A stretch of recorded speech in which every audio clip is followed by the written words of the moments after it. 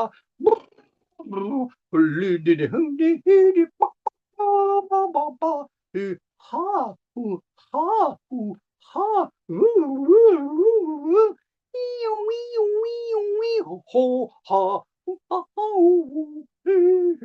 Holla, holla, holla, hunga, hunga, hunga, hunga, hoopaka doopa, hoopa, hoo. La la la la la. Oh, ha, wait. Nally dilly day, gully day, really day. Wellinde, diddy, walla dolla do.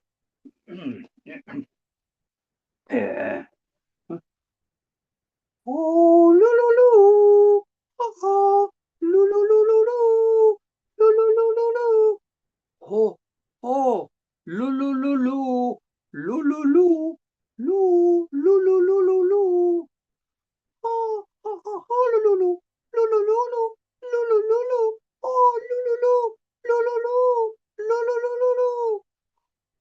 Oh, loo. Loo, loo. Oh, loo. Oh, loo. Oh, la la. Oh, loo.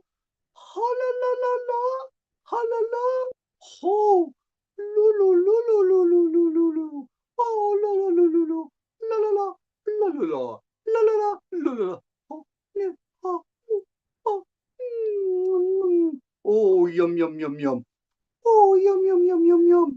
Oh, yum. Yum. Oh, yum. Yum.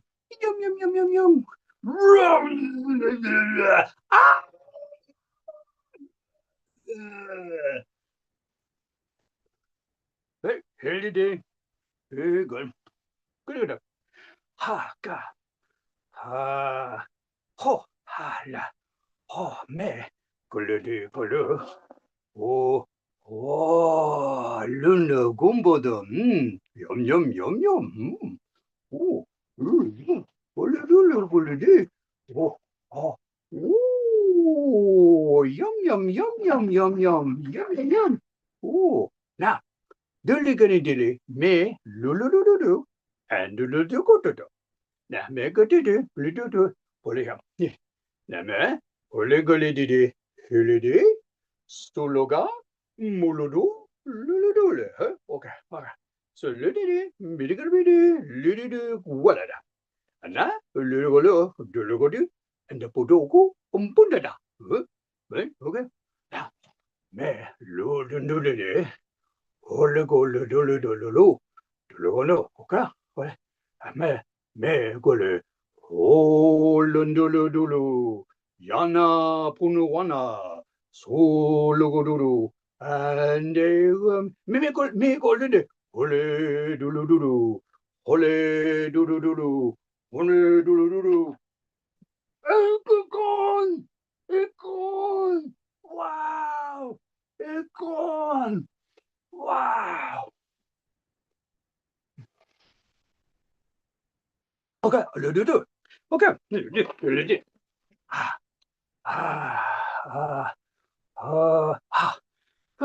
me do that. Smoke. Hallelujah, me make a bus. Me smoke. Oh, hemba. Oh, me. Ole hemba. Ole yürü. Hemba. Oh, yeah. Ole smoke hemba. Hemba? Yeah, okay. Yeah. Yeah. Yeah. Oh, yeah. Oh,